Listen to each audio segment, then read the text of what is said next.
Durante el día de hoy hemos tenido distintas conversaciones. Esta en particular abre el espacio para las conversaciones más políticas, si bien es cierto que toda conversación que hemos tenido aquí es política. Paréntesis, quiero recordar a las personas que tenemos intérpretes. Están las personas intérpretes de la cooperativa Brújula y que quienes necesiten lo van a poder usar. Este panel va a ser híbrido porque tenemos a la compañera Kashana Hill de Nueva Orleans que nos va a estar hablando en inglés, ¿verdad? Y por justicia del lenguaje, saludos cordiales, Kashana. Quería decir, ¿verdad?, que si bien es cierto todos los paneles han sido políticos, este panel y el mañana introductorio y ya los próximos van a ser sobre esos retos más sistémicos en términos, por ejemplo, de qué significan las reparaciones en un contexto de recuperación, qué significa la colonia en un contexto de recuperación tras desastre, qué significa la deuda, la austeridad. Y para eso pues queríamos cerrar este primer día con un panel breve, como han sido la mayoría de los paneles, para trabajar el tema de qué significa reparar. A veces cuando usamos la palabra reparar en el contexto de la recuperación pensamos en literalmente reparar una casa. Y hablaba con Roberto antes del panel y pues reparar una casa, poner el toldo, hacer la pared, poner el empañetado, pero reparar a nivel más profundo. Reparar con la gente para la cual se llegó tarde. Reparar para la gente a la que se sabía que no se podía responder. Reparar para la gente que se rechazó voluntariamente. Reparar, como hablaba Crichel, ¿verdad?, de la gente que intencionalmente está siendo excluida del proceso de recuperación. Y para eso pues queríamos traer a personas que estuviesen movilizadas, que han sido caras que son frecuentes, que ustedes les han visto en otros espacios durante años, a veces con más pelo en la cara, otras veces con menos pelo en la cara, pero que han visto durante muchos años en procesos de formación política en distintos espacios. Por un lado tenemos a la compañera Soan Dávila de la colectiva feminista en construcción. Tenemos a la compañera Kashana Hill, que está ahora mismo en el Redress Movement y que trabaja con temas que tienen que ver también con reparación y que, ¿verdad?, y que es una compañera de Nueva Orleans, como dije previamente. Y tenemos al compañero Roberto Tomás Ramírez, que ahora mismo está haciendo trabajo en Amplify, pero que también ha estado sumamente en Amplify Fund, ¿verdad?, pero que también ha estado sumamente activo por años, no solamente con la iniciativa de desarrollo comunitario de la barriga y debajo y con distintos procesos políticos. Y una conversación desde distintos espacios de qué significa reparar desde aquí. Y empiezo quizás con esa pregunta inicial.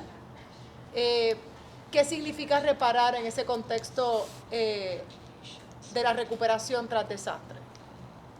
Soan pidió un turno inicial. Soan.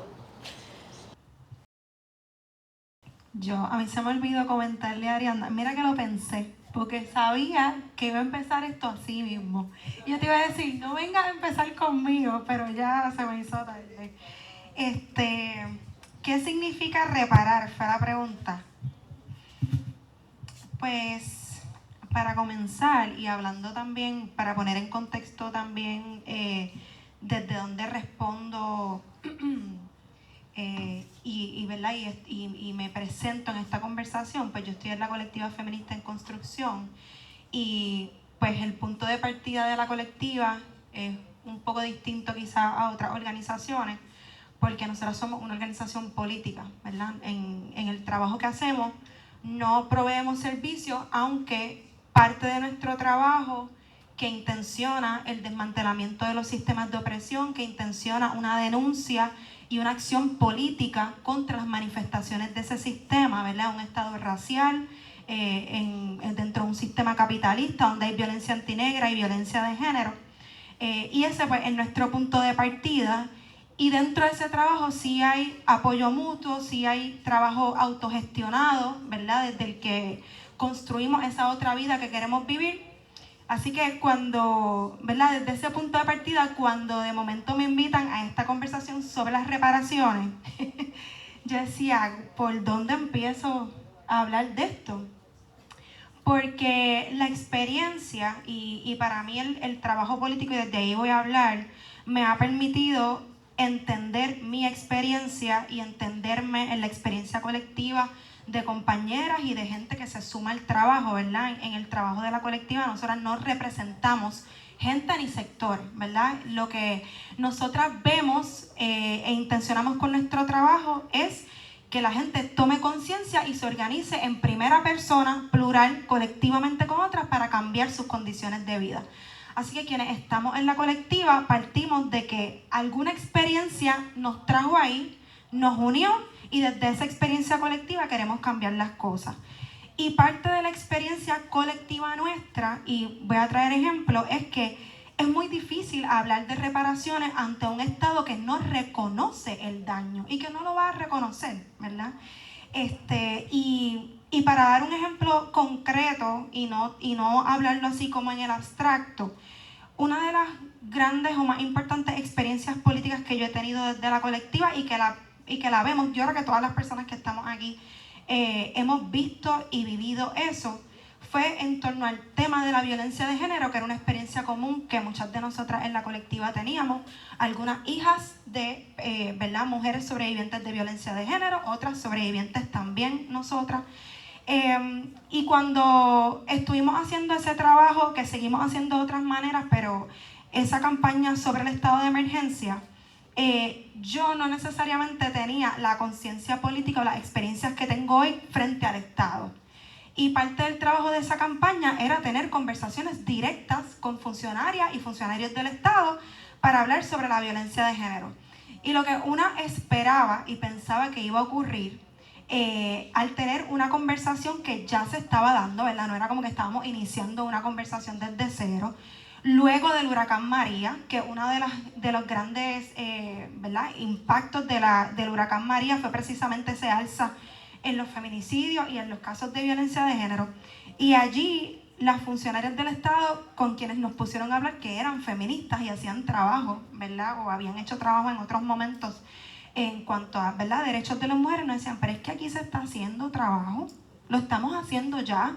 Hay organizaciones que están haciendo el trabajo. Era como un gaslighting, como decimos, frente a personas que una pensaría o yo hubiese pensado que íbamos a poder tener unas conversaciones más profundas.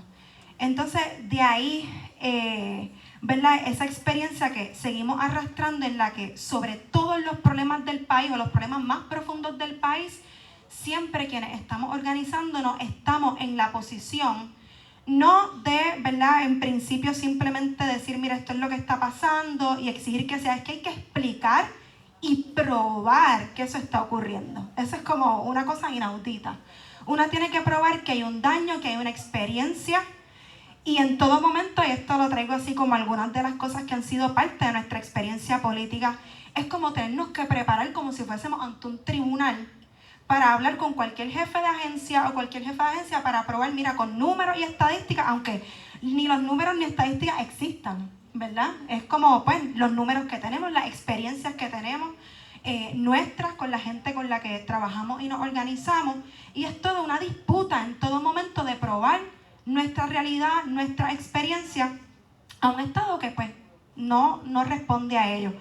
Y esa experiencia, ¿verdad? Y a veces hablamos de estas cosas y parece, hay gente que dice, esto es como un análisis bien abstracto, bien académico, pues no lo es.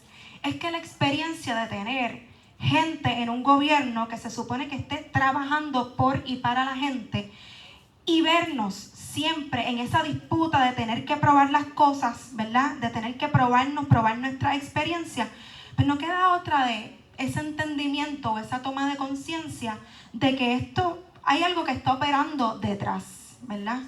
¿Y qué es lo que está operando detrás si estamos en ese ejercicio, en esa pugna? Es que estamos ante un Estado que se sostiene precisamente, que necesita precisamente de esas violencias, de esas opresiones que estamos denunciando. Entonces, quien necesita, ¿verdad?, sostenerse, si este Estado racial que requiere de esas violencias, que requiere de marcar unos cuerpos, de que haya unos cuerpos que estén explotados, de los que se pueda extraer, que haya unas violencias que existan, que sigan siendo, ¿verdad? Y que incluso se sigan como resignificando para seguir surgiendo, pues Pues si necesita y requiere de nuestra opresión y de nuestra violencia, pues de ese estado no podemos esperar nada. Cuando tenemos conversaciones, ¿verdad?, en nuestras comunidades, en nuestra comunidad, sobre otras maneras de relacionarnos y pensamos, ¿verdad?, o intentamos hacer ese ejercicio que es un aprendizaje continuo desde el abolicionismo, pues el abolicionismo requiere, ¿verdad?, en principio, ¿verdad?, hay un daño, existe, ¿verdad?, y requiere de la disposición de las personas contra quien se efectúa ese daño, ¿verdad?, la persona que recibió el daño, de sentarse ahí pues, yo necesito esto, ¿verdad?, para que ese daño sea reparado, así sea volver a las condiciones que era antes. Eso a veces es imposible, no se puede regresar a la condición original. Y se requiere también de que la parte que ejerció el daño esté dispuesta a reconocer el daño. Si no está dispuesta, no hay daño que pueda ser reparado. Entonces, pensar las reparaciones desde el trabajo político ante un Estado que no reconoce los daños, que requiere precisamente de esas violencias, pues un ejercicio un tanto fútil. Y eso es lo que nos lleva, y con esto termino, y quizás puedo seguir profundizando en las próximas preguntas, a pensarnos, y es el trabajo que hemos hecho en estos últimos tiempos desde la colectiva, a pensar nuestro trabajo revolucionario, ¿verdad?, desde otras perspectivas, que sí siguen siendo confrontando al Estado, sí siguen siendo denunciando las políticas públicas del Estado, porque es un ejercicio necesario, pero también está construyendo entre la gente comunidad, porque necesitamos comunidad, ¿verdad? Necesitamos comenzar a construir la vida que intencionamos. Y desde ahí, y yo pensando, ¿verdad?, cómo abordar este tema, desde ahí yo creo que sí hay un ejercicio que es como de autorreparación, ¿verdad? Sabemos y reconocemos de momento esta experiencia colectiva que tenemos, estos daños que estamos sufriendo, y cómo entonces desde ese sentido de comunidad, colectividad, solidaridad, podemos empezar a remar juntos hacia, ¿verdad?, como que hacia el espacio, la vida, las condiciones que necesitamos. Por ahí es donde nosotras estamos en estos momentos. Voy a pasar con Kashana, pero quería antes, ¿verdad?, apuntar quizás para ahorita que en teoría los comités de transición del gobierno, cuando cambia una administración, presentan informes para que se mantenga la administración, ¿verdad?, para que se sepa qué es lo que está pendiente, pero supone ser también un momento para reconocer las fallas y ver las cosas que están pendientes, y que al fin y al cabo no sirven para eso, no hay transparencia, y que me llamó mucho eso la atención de que tenemos que constantemente estar probando que pasó un desastre, que la gente sufrió y que la gente está sufriendo. A veces es tan básico como eso. Cuando nos dicen es que no hay inmigrantes pidiendo asistencia, cuando nos dicen es que la gente tiene casa, COVID renta, que daba miles y miles de dólares, hubo millones de dólares, volvió a abrir ahora, nos decían, es que se devolvió el dinero porque la gente no necesita dinero para pagar la renta, no hay la necesidad. Y es un proceso, ¿verdad?, donde todo el tiempo tenemos que estar convenciendo. Para ti. Thank you, Ariana. So I'm so excited to be here, and I just wanted to start out by saying, well, firstly, my name is Kashana Hill, as you've heard.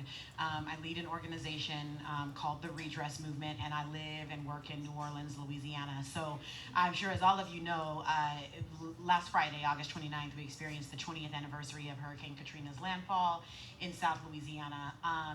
And I have to say, it was a tough week along the Gulf Coast last week. There were a lot of emotions and a lot going on. And for myself, knowing that I was going to be here in this space with you all is really what got me through that week. I was so excited, right, to be clear about the fact that not only would I be in a space where people understood, as Chriselle mentioned, what we are experiencing and where I understand what you all are experiencing, but I was thrilled to think about being in a place where people are plotting and planning and fighting to ensure that this does not continue to happen to communities. So I'm really honored and feel very blessed to be here with you all today. Thank you for having me, even though I will not be speaking any Spanish. And my 7-year-old son, who does speak Spanish, will be very disappointed in me when I bring this back to him. So I do have some work to do, and he is going to remind me of that. The work that I've done for the past 20 years is I'm an attorney, and I'm what's known as a civil rights lawyer. Primarily, the litigation that I do, the cases that I work on are related to fair housing, right? Equitable housing access, housing justice, and I've been suing property owners, landlords, governmental entities, whoever, for 20 years. And it's been an honor and a pleasure to be able to do this work and to do this work in community with partners like Ayuda Legal. So we just appreciate you along the Gulf Coast. And again, I'm honored and really thrilled to be here. So when I think about what does repair and what do reparations look like after disaster, a few things for me come to mind. I think that if we expect reparations, right, we have to be dealing with a government that is committed to caring for its people. And unfortunately, as we've been talking about all day, at this time, we have a federal government that is actively committed actually to harming its people, right? They are actively committed to lying to us, to forcing us to accept gaslighting, right? To telling us that what has happened to us has not happened. We're being asked to listen to and ingest and internalize lies about our own histories, about who we are, and about what we've experienced, right? And so there has to be a paradigm shift and understanding that it is actually the job of government to take care of its people. And let me tell you, okay, there are a whole lot of people on the continental United States who want us to run away from that truth, right? They want us to accept the idea that governments are weak if they care for their people, or that they are doing something wrong, or they have the wrong idea if they care for their people. And I will never accept that. The people that I fight with and on behalf of will also never accept that. And so I'm so proud to sort of be a part of that resistance, but we have to be very clear in our understanding and our knowledge that it actually is the job of government to care for its people. And so if we're gonna have just recovery, if we are gonna see reparations, we have to have a commitment, right, to caring for communities and for people. I think reparations look like what people need, right? They look like working in concert, in partnership with a government that, as Dawn so eloquently said, is really willing to recognize the harms that have been caused and that communities have experienced. I also think it's very important to note that reparations are possible, right? So often we get caught in this particular conversation, we get caught up in the idea and arguing about how it's not possible and the logistics of it. Who's gonna get what? Or we can't just cut checks and we don't have the money to do that. The United States government, y'all, has the money to do whatever they want, whenever they want. So I'm just gonna be very clear about that. The United States government always has the money to do what it wants. The United States government has the money to fund wars, right? Even when those wars are resulting in, international condemnation and international outcry.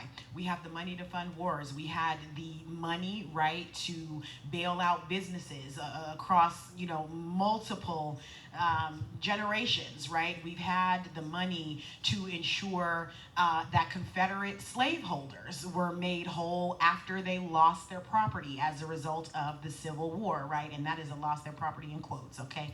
And so the reality is we have the ability to make reparations and to spend the funds and to figure out where, what goes where. We've done all of that before across the United States, across the history of the United States. And so we have the ability to do this.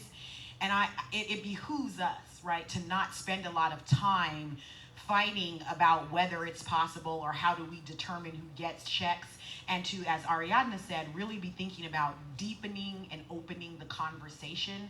Reparations requires a level of creative thinking. It requires us to be clear about the fact that people should be made whole after, right, they've experienced some level of harm. If I had to give sort of a list, I think reparations and repair requires truth, requires accountability, and it requires action. That's the framing that we use at the redress movement as we think about ways to repair the harms of residential segregation and discriminatory housing policies and practices across the United States. So telling the truth shouldn't be very radical, but unfortunately we know that we're operating in an environment where it is. It's extremely radical, and it can actually make you a target. Accountability, right? So many of us consume, and I know I'm one of them, we consume therapy content, you know, we may be in therapy. There's a lot of talking in general in our lives, right? And I don't know if it's just the millennials, but there's so much talking about, you know, accountability and our emotions, and we want to be accountable to our children, and I'm not aware of any interpersonal dynamics where refusal to be accountability is a way to be successful, right?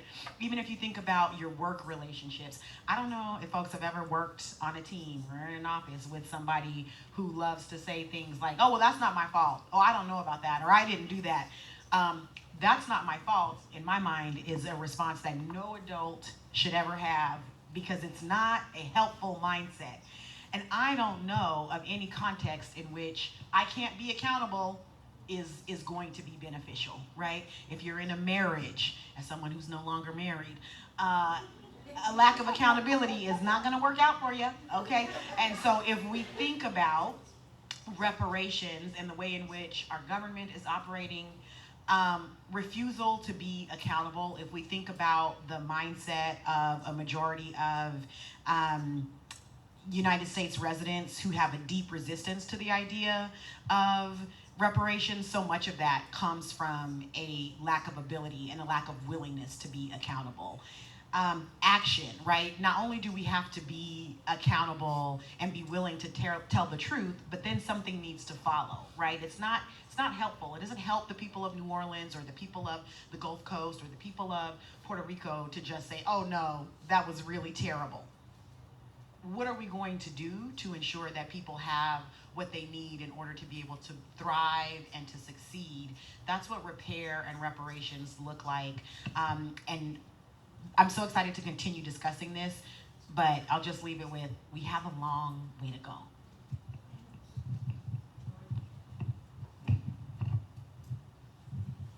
Hola.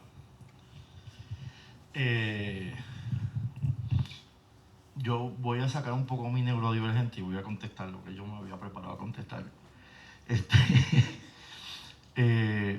Particularmente porque hoy estoy aquí no a nombre de alguna organización, porque ahí debajo hay un nuevo liderato que se propició eso, por fin ya se genera ese nuevo espacio.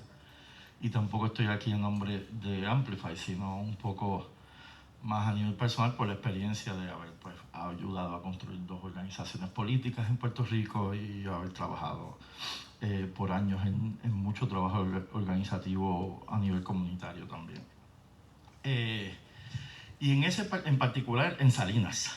Y quienes han pasado por Salinas y esa zona entre Salinas y Guayama se pueden dar cuenta que hay una historia ahí de todos los daños que han hecho históricamente desde que llegaron los gringos aquí.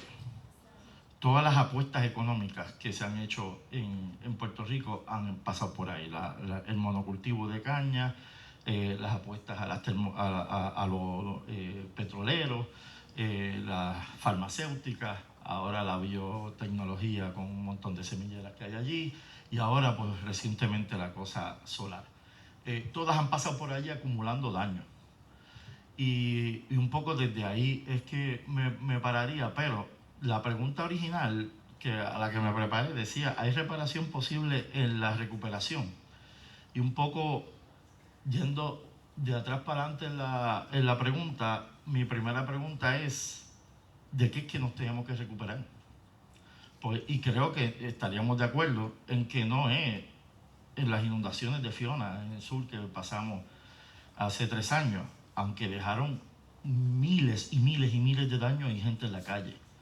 No es de la pandemia, aunque encerró a un montón de gente y cortó un montón de lazos sociales, etc. No es del huracán María, aún con todas las muertes que cuando uno ve los datos fue incrementando las muertes de gente pobre que fue desatendida por el Estado. No es ni siquiera la deuda que ha puesto al Estado de rodillas ante todo el deseo neoliberal de la lógica del capital, porque seamos honestos, el Estado es meramente un instrumento de ellos, ¿no? Responden a esas lógicas. Entonces, ¿de qué es que nos tenemos que recuperar? De toda una lógica que coge a los seres humanos y genera una categoría de inferiorización entre unos y otros. Quienes tienen poder son superiores, tienen la capacidad, son la cabeza de la sociedad, son la cabeza de la civilización. Y los demás somos meros cuerpos para ejecutar ese modelo y ese proyecto. Y eso ha traído un montón de lógica asesina detrás, ecocida, feminicida, etcétera, etcétera. La lógica es de muerte todo el tiempo, de que hay gente que podemos dispensar de ellos cuando nos dé la gana, ¿no? Y no solamente gente, sino naturaleza, sino el planeta mismo. Y el sistema está llegando a un punto en que el planeta está diciendo, hasta aquí llegamos, gente, o ustedes cambian, o el juego se acabó. Porque mi ambientalismo no es de salvar el planeta, yo no soy Remy. El planeta va a seguir aquí. El planeta va a seguir aquí cuando todos nos hayamos ido. El problema es precisamente que el problema es uno civilizatorio, es el modelo de civilización que tenemos, que excluye un montón de otras maneras de pensar el mundo y de vivir en el mundo y de estar en el mundo, porque la lógica es de acumulación constante, de desperdicio de recursos, de minimizar inferiorizando a los demás, etcétera, etcétera, y eso ha traído esto. Y en el contexto puertorriqueño, pues obviamente eso está inscrito, pero directamente en ese complejo de capitalismo, patriarcado, colonialismo y racismo, porque no son cosas distintas. El capitalismo se nutre de que hayan cuerpos inferiorizados en otros lados del mundo que pueden ser explotados hasta la muerte para generar ganancia. El capitalismo se nutre de pensar que el planeta es una cosa a explotar para generar ganancia.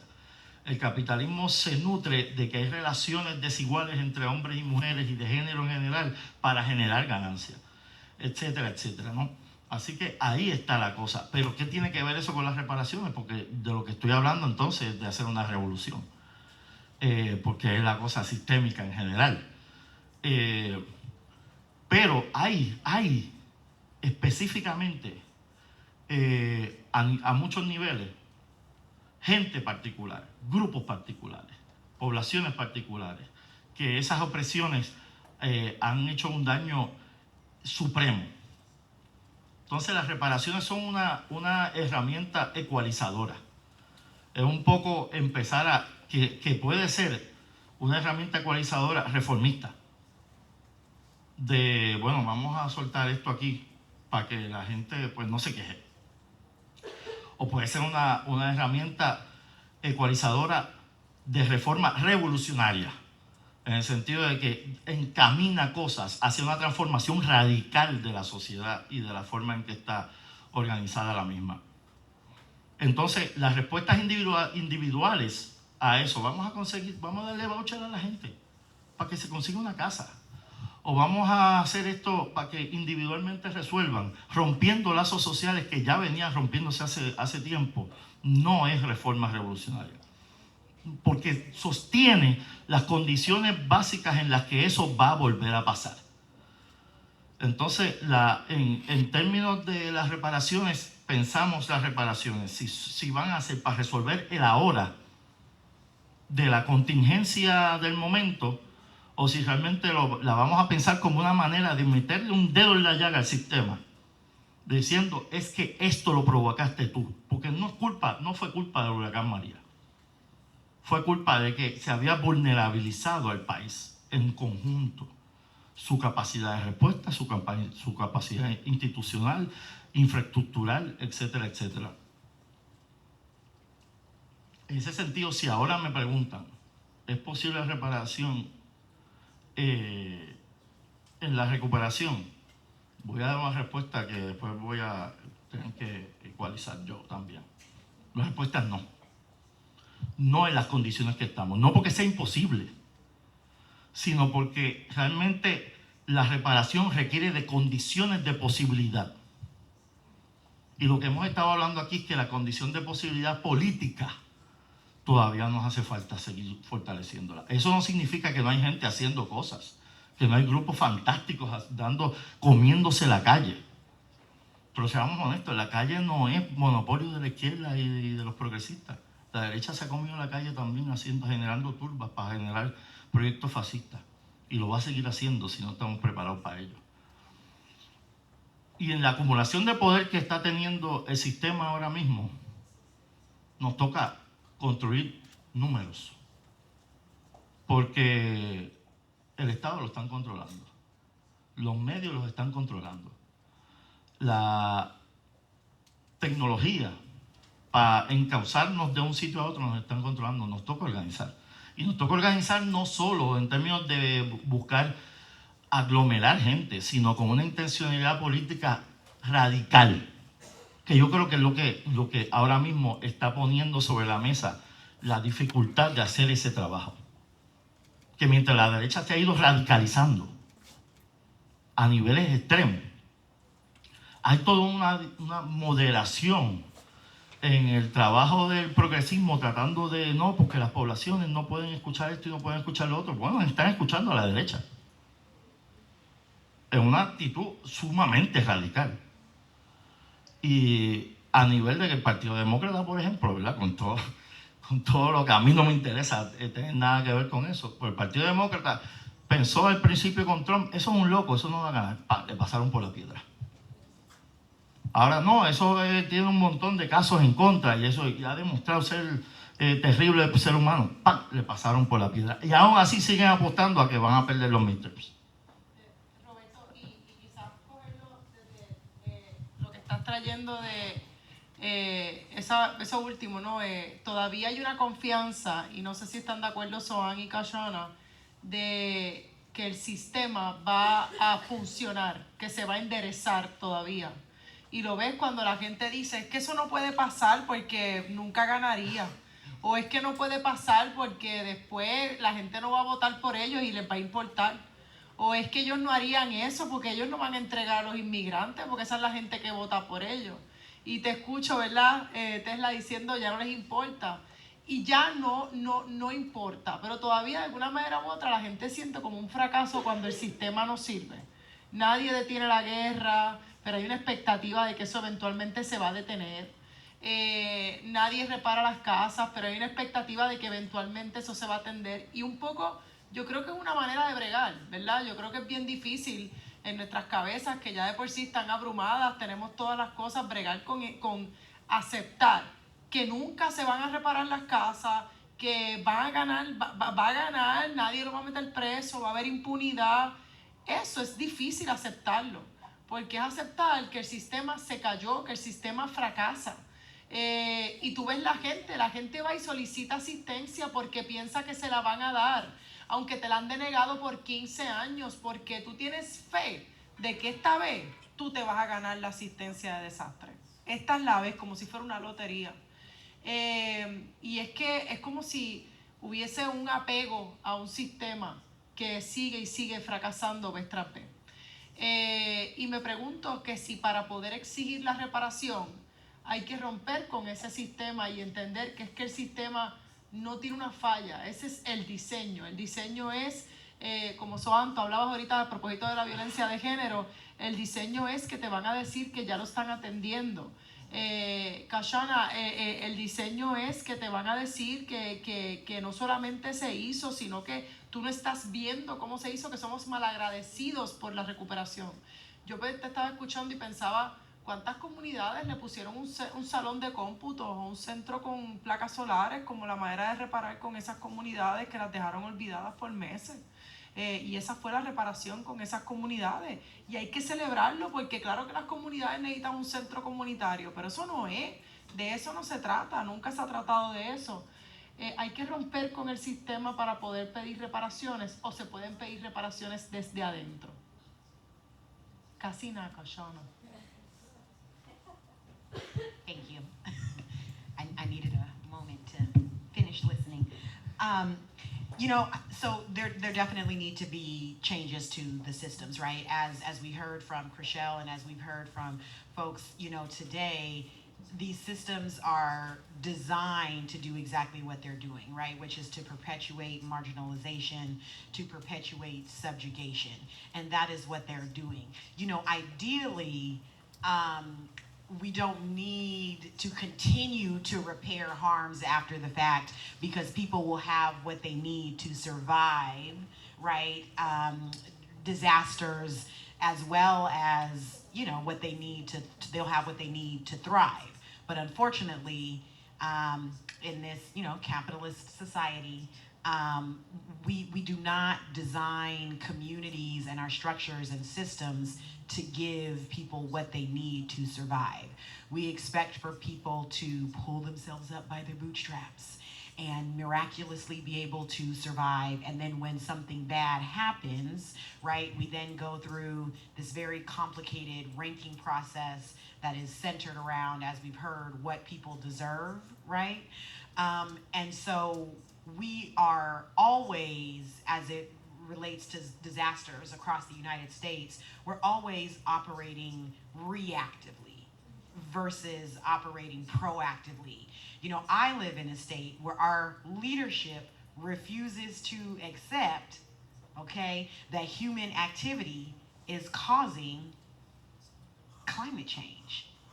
That is something my 7-year-old understands and knows. But we are still being lied to by people with a lot of authority in very high positions of power about very basic things.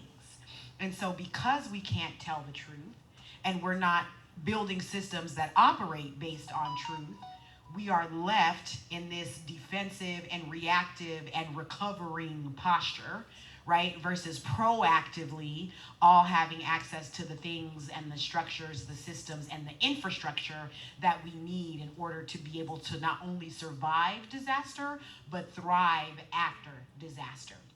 And so our systems are compounding inequities, right? Building inequity upon inequity.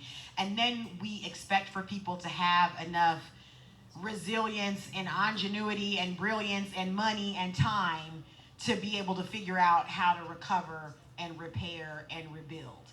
We think about individualized efforts. I cannot tell you how many rooms I've been in with people with a lot of authority, people with a lot of what we think of traditionally as power, and they're having conversations about individual ways to make sure that individual people are okay. We're never going to purchase enough generators, right, to make it through extended power outages. We're never going to harden enough roofs, right, for everybody's community to be okay as a result of a storm. These individualized efforts don't go far enough, and also we know, right, that people that look like me, people that look like us, they're gonna be the last ones, right, to get those hardened and fortified roofs. And so there's gonna have been, 10 storms that'll come through those communities before anybody gets around to trying to harden their roofs. And so as long as we are continuing to have these conversations about what individual people can and should be doing in order to be okay after disaster, this is not gonna work, and we're gonna continue to see the results that we've been seeing.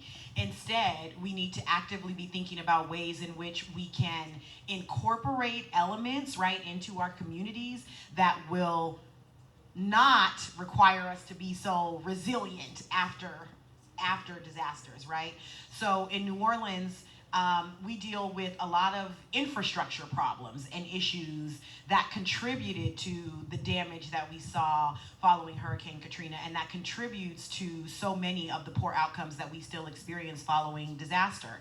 I just read something a couple weeks ago that said that Louisiana is the U.S. state that experienced the most blackout days, meaning days without power, right, across the continental United States. It was something like 190 days, right? On average, people had been, or there were days without power in the state. Now, I know that being without electricity and power is certainly not new, right, to Puerto Rico, and I know that you all understand what that looks like, but that doesn't just happen on its own. We can actually do things, right, to ensure that people have access to power. It doesn't have to be electricity.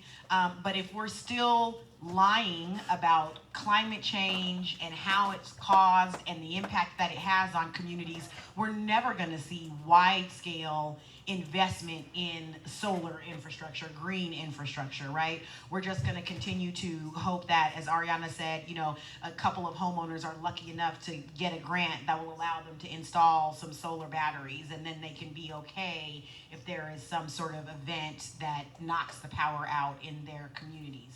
And so this failure to think creatively and this failure to think on a larger scale is going to continue to keep us in this reactive posture. And so, yes, we need to be doing something different. We need to be thinking about the collective care of communities. It is so true, and I know you all are familiar with this, but it's so true that we take care of each other, right? Especially following disasters, and we keep our communities safe. I think about the ways in which my neighbors in a historically Black community in New Orleans, I live in the 9th Ward, not the lower 9 that many of you may be familiar with, but the upper 9th Ward, and it has traditionally been a working class African American community. We take care of each other, and my neighbors take care of each other as if they had all the resources in the world. We are the ones who are making sure that we are okay following disasters. And that's not how it should be. It's lovely to experience and to be a part of, but that's not how it should be. And until we have government leaders that are acting with the grace, the compassion, and the care that we see from regular old community members, we're never going to fix this or experience, right, better days. And so we absolutely need to rethink our systems, redesign them so that they are not just centering the needs of the people that we decide are deserving, and so that the people who have been marginalized, people who have been oppressed, are actually able to be okay. And that's when we'll know that we have just systems.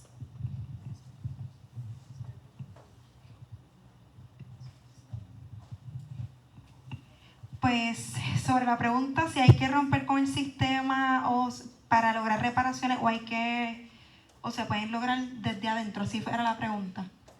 Yo creo que hay que romper con el sistema, sencilla. Hay que desmantelar el sistema. Para mí no hay posibilidad de reparación en tanto estemos viviendo en este sistema como es, en cuanto a la manera en que opere nuestro país, ¿verdad? Sea esta, no hay posibilidad de reparación porque la manera... O sea, cuando uno piensa en la reparación, piensa en la restitución, en la rehabilitación, ¿verdad? Piensa en que realmente se aborden de una manera íntegra esos daños, ¿verdad? Para que haya unas mejores condiciones o condiciones otras de vida. ¿Cómo eso se puede hacer desde un sistema, desde un Estado que continuamente está reformulándose para sostener esa violencia? Yo lo veo como algo imposible. Ahorita cuando estábamos, ¿verdad? Antes del panel anterior, que estábamos hablando del caso de la, ¿verdad? de la señora que pudo obtener su casa, ¿verdad? Y el compañero periodista estaba explicando la situación y eso. Y a veces vemos, ¿verdad? Algo que pasa con el gobierno particularmente es que vemos estos casos excepcionales donde se logran cosas que son buenas y que son justas. Y de momento siento que esos casos, incluso a veces con una que tiene esta visión política, eso funciona como para decir, no, espérate, pero quizás el Estado sí funciona o sí puede funcionar. Y la realidad de las cosas es que la experiencia nos dice que estos siguen siendo casos excepcionales, que sí, que el gobierno necesita y el sistema de gobierno necesita hacerlos visibles, ¿verdad?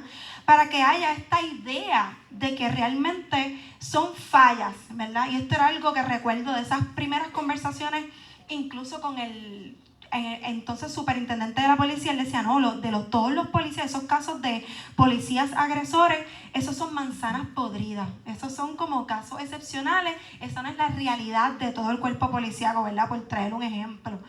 Pero sí, o sea, el gobierno necesita generar o de alguna manera hacer que volvamos a tener esa confianza cuando la experiencia real, cuando realmente profundizamos en ella. Estas son cosas que podemos hacer también excepcionalmente. La vida que vivimos es una vida tan ajetreada, con unas velocidades tan intensas, que tener espacio de momento para reconocer la experiencia propia es sumamente difícil. Para reconocer la de ahora, reconocer nuestro devenir, nuestra niñez, todas esas cosas es bien, bien difícil. Y a veces los espacios, ¿verdad?, políticos permiten esos pequeños respiros o esos pequeños espacios de momento para poder analizar nuestra situación y ver esas zonas de imposibilidad y de lo posible. Y yo creo que sí, y este ejercicio de este fin de semana, y lo va a traer de la marcha que hubo por la independencia, donde se movilizaron más 3,000 personas, 3,000 personas, ese es el número que dicen por ahí, yo vi muchísima gente y estuve ahí también. Yo creo que fue un ejercicio bien importante, porque nuestro devenir como país, ¿verdad? Y esto es importante para pensar esas reparaciones, es que la manera en que aquí se montó y se ha montado este proyecto colonial, si uno se pone a rastrear las leyes, en la Constitución, todo como se ha formulado ese proyecto y las maneras en que se ha generado en la gente también, una mentalidad en que no nos sentimos que podemos ser autónomos. La gente no siente que puede realmente de momento pensarse y decir yo deseo esto. Es que la gente siente que no puede vivir sin ser una colonia o un territorio, como le quieran llamar, de Estados Unidos. Aun cuando es ese, ¿verdad?, Estados Unidos, esa nación supremacista por excelencia, que sigue, que cuando vemos qué es lo que está haciendo en el mundo, y por eso de momento digo, ¿cómo hablamos de reparaciones cuando vemos que el gobierno de Estados Unidos no es únicamente lo que ocurre aquí en nuestro país, y cómo históricamente, o sea, el impacto histórico de este proyecto colonial sobre las mujeres, y mencionemos la esterilización forzada, la experimentación, el daño al medio ambiente, la deuda pública, todo lo que nos ha quitado, las medidas de austeridad, y de momento vemos cómo intervienen otros países, así estemos o no de acuerdo con los gobiernos de esos países.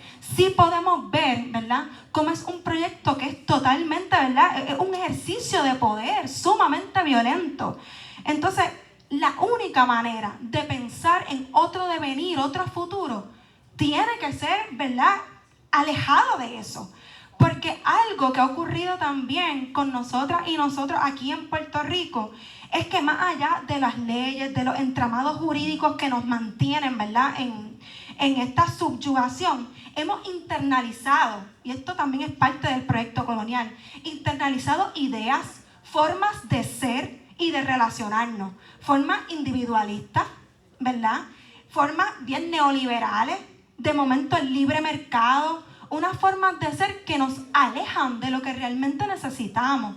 Entonces, si lo que sabemos que en momentos clave nos ha permitido sobrevivir y sostenernos, que ha sido la comunidad, este proyecto colonial es todo lo contrario a eso. Así que no hay forma de que de ahí sí podemos quizás mejorar algunas cosas, lograr algunas reformas, uno que otro proyecto, casos excepcionales, pero una reparación íntegra, donde se reconozca el daño no solo físico al medio ambiente, también psicológico en nuestra gente, de tantas formas y tantas maneras. Eso solo puede hacerse desde un repudio total a este sistema capitalista y sistema colonial. Esa es la única reparación posible. Y por eso, para mí, cuando seguía pensando como que en el concepto, ¿cómo lo veo? Yo lo puedo ver desde una acción política consciente y organizada.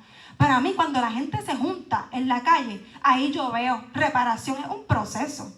Claro, uno tiene que pensar el trabajo político y la acción política también como un proceso. Y yo creo que hay reparación, la que nos podemos dar nosotros.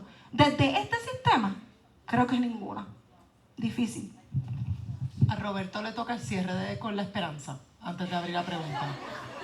Y ahorita Katia fue emplazada también y lo logró. Vamos. Además me dijeron que me queda un minuto, así que la respuesta es sí y sí. Que sí se puede reparar. Que sí hay que hacerlo fuera del sistema, pero sí se puede hacerlo. Nada, yo creo que sí, ¿verdad? Por donde iba la cosa, y coincidimos totalmente, lo que realmente puede transformar las condiciones terribles de explotación, de subyugación, de exterminio, es una revolución. Eso no vale más. Ahora, las revoluciones no se hacen por eventos históricos y por hitos históricos. Las revoluciones se construyen poco a poco. Y eso requiere de pasos. Y sí existen reformas revolucionarias. ¿Pero por qué? Porque hay reformas que cogen el templo, lo pintan y los rituales de sacrificio se siguen dando dentro del templo. Y hay otras que cogen las columnas y empiezan a socavarlas. Diciendo, todavía no tenemos el poder para tumbar el templo completo, pero vamos a joder aquí un momento. Y creo que sí podemos construir eso. Yo veo las reparaciones en el contexto de lo que he estado pensando, porque se lleva pensando y llevo insistiendo en eso en Salinas un tiempo, como la posibilidad de tener esta conversación con nuestra gente primero, como tipo una campaña. Porque yo me acuerdo en una serie de reuniones comunitarias, una señora que me dice, mira, allí está la termoeléctrica, todo este camino de Mangles está muerto, blanco. Y de momento cambia la conversación y me dice, yo tengo cáncer. Y ella no estaba conectando esas dos cosas. De momento es como que quizás esa cosa que está matando el Mangles también te está matando a ti, ¿no? Y esa conversación tenemos que tenerla. Tenemos que tenerla y tenemos que producirla, porque los medios y el sistema están constantemente invisibilizándola y naturalizándola. Y veo las reparaciones no solamente como esa herramienta de ecualización, sino como una herramienta que nos permite tener la conversación entre nosotros y nosotras para generar esa fuerza y para radicalizarnos. Planteando, es que el sistema nos está matando de 1000 maneras distintas y no hay manera de que logremos atajar este monstruo enorme si no nos juntamos y no empezamos a construir infraestructura social propia, no desde la de ellos, sino desde la nuestra, desde la que vamos a ir construyendo poco a poco, socavándole el sistema y generando nuevas maneras de pensar el mundo, de sentir el mundo y de estar en el mundo. Generando esa conversación para que podamos ir poco a poco entrando por ahí. Porque si hay entrada, siempre hay grietas. Todo sistema siempre tiene grietas.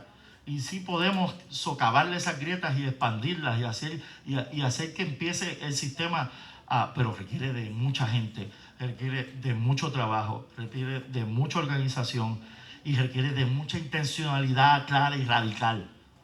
Vamos a dejarnos de paños tibios. Aquí ya no hay tiempo para paños tibios.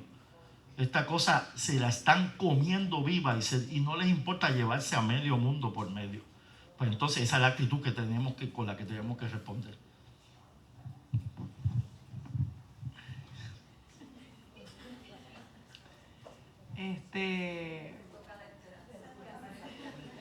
Voy a abrir la pregunta antes. Pero un poco esta mañana nos preguntábamos o hablábamos del temor o de la pregunta de cómo se hace una recuperación local si no existe el andamiaje federal que sostenga esa recuperación, ¿verdad? Es una pregunta muy real de la asistencia pública sin FEMA, y no es por la cuestión de la dependencia, como he dicho 1000 veces, a los fondos federales. No lo podemos simplificar nada más así, porque esto va a costar vidas de gente que necesita esa asistencia en lo inmediato, ¿verdad?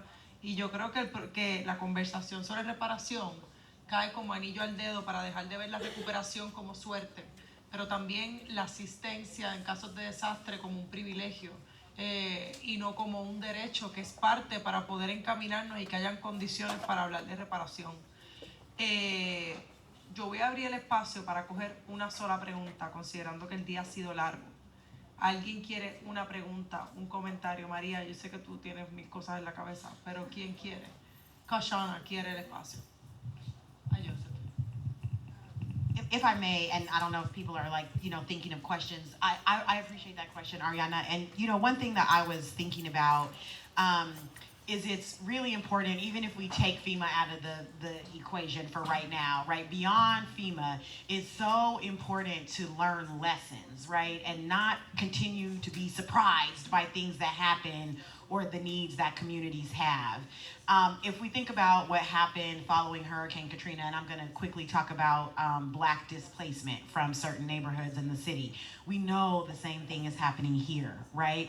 What we know is that in the aftermath of disaster, the vultures are gonna come, right? The real estate investors, the speculators, the people that wanna clear out the population that was already there, the rich folks who want to be able to build luxury homes and then keep out the people who built and created those neighborhoods. So many of you may know that New Orleans is a city that is built below sea level. That said, there are a few neighborhoods, namely those along the Mississippi River, that are on ground that's a little bit higher. Prior to Hurricane Katrina, low income, working class, Black folks had access to those neighborhoods, and they were protected, right, from flooding events. Following Hurricane Katrina, which was a generational storm, it became immediately apparent, right, to people who were white and to people who had resources that they needed to be on that land along the Mississippi River. Those neighborhoods got 18 inches of water following, right, Hurricane Katrina's landfall when the levees broke. But across the city, you all are familiar with the images, there were feet of water, right, in other neighborhoods. Immediately following the storm and as the rebuilding efforts were going on, community members raised the alarm. Black folks, low-income folks said, hey, we're being displaced. I have colleagues and friends and my former husband who were housing attorneys at the legal aid organization in New Orleans in the years immediately following Hurricane Katrina. Low-income people were coming in seeking assistance. They're saying, I'm being evicted. My landlord, the property owner, wants to sell the house because there are so many people coming into the community with money, right? And they all want to live along the river.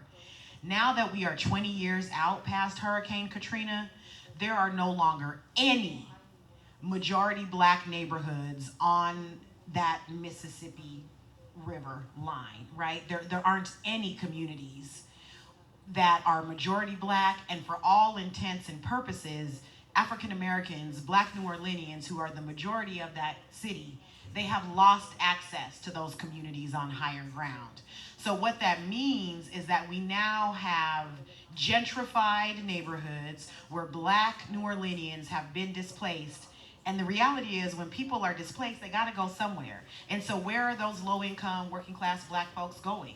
They're going into communities that are much more likely to experience flooding because they're now below sea level. They're not on that higher ground. They're not protected. Not only are they going to communities that are going to experience more of the impacts of climate change, but they're going to communities that are further away from their jobs, their families, right? The homes that they have traditionally known, further away from services, further away from reliable transportation. And so we are compounding the harms. And we see that continuing to happen in communities all across the country. We also use the discriminatory formula the federal government did in terms of how they gave money to families who needed to rebuild following Hurricane Katrina. They decided that you would get paid out not based on what it cost to actually repair or rebuild your home, but you would get paid out based on the value of your home before the storm. Now, that sounds like, okay, what's wrong with that? The problem is that that kind of system fails to take into account racism, right? And it fails to take into account that homes in Black neighborhoods are valued lower simply because Black people live there. It's not because Black people didn't keep up their neighborhoods or Black people commit crimes or any of that. It's because across this country, we have placed values on the lives of Black folks since we first came to these shores, and very often and systematically we devalue the lives of Black and brown people while magically assigning very high levels of value to the lives of white people, right? And so when those grants, those formulas were used to give out rebuilding grants, Black homeowners in New Orleans automatically were receiving less money than their white counterparts just because they were black, right? Even if their homes cost the same amount of money to rebuild. And so we should never again see a discriminatory formula used like that in any rebuilding efforts in any communities. In the years following Hurricane Katrina, folks in the Northeast, they learned that lesson and implemented, right, that lesson after Superstorm Sandy, so that when it came time to put together their rebuilding program, the grants were based on what it actually cost to repair the home. And there was not that discrimination that was baked into this system. We have learned some awful lessons along the Gulf Coast because we hope other communities won't have to. And so as you all are continuing your fight on this island and in this community, it is so important that people who have been elected to power, to as positions of power and authority, and people who live here, right, are very clear about what you don't want to happen, because we know, right, that if we just continue to make the same mistakes over and over, we know what will happen. We know that displacement, it was already happening, but it's certainly going to continue if there isn't any interruption of it. And so it's critically important to learn lessons and be clear about the fact that we can make repairs. There are a few state legislatures, for instance, that are really working to implement programs of repair. In Washington, their legislature passed a bill that provides loans, very low interest loans, to people whose families were not allowed to purchase homes when it was legal to discriminate prior to the passage of the 1968 Fair Housing Act. These are local and state elected officials who recognized the history of their community and wanted to do something to repair the harms that were caused by being excluded from home ownership. And so we have to be willing to be in the streets, agitate for those changes, but we also have to be a part of our communities learning lessons and not continuing to repeat mistakes. Y voy a cerrar entonces con eso, ¿no? Y agradeciendo a la compañera por ese espacio de la esperanza. Empezó hablando Soan de la borradura y de que no reconocen, y si era la compañera hablando de esa memoria, nosotras hemos ido aprendiendo. Nosotras tenemos una memoria, pienso literalmente llevamos 7 años compartiendo mesas como esta. Y hay una memoria que se ha ido construyendo ahí. Hay un poder que se construye, que está ahí. Yo pienso que el gobierno funciona desde la desmemoria, desde olvidar, de la borradura. Ellos no están haciendo cosas nuevas, están haciendo cosas más abiertamente. Pero nosotras estamos todo el tiempo buscando, porque estamos todo el tiempo, y no sé cómo esto se traduce en la brega. Hustling, ¿verdad? Pero es mejor, tiene más swing. Estamos en la brega todo el tiempo. Y en la brega hemos adquirido, yo creo que la capacidad de construir más y más poder, o un poder más duradero. Vamos a cerrar aquí. Nos vemos esta noche quienes vayan a Coyote, que está en Pública Espacio. Y hasta mañana.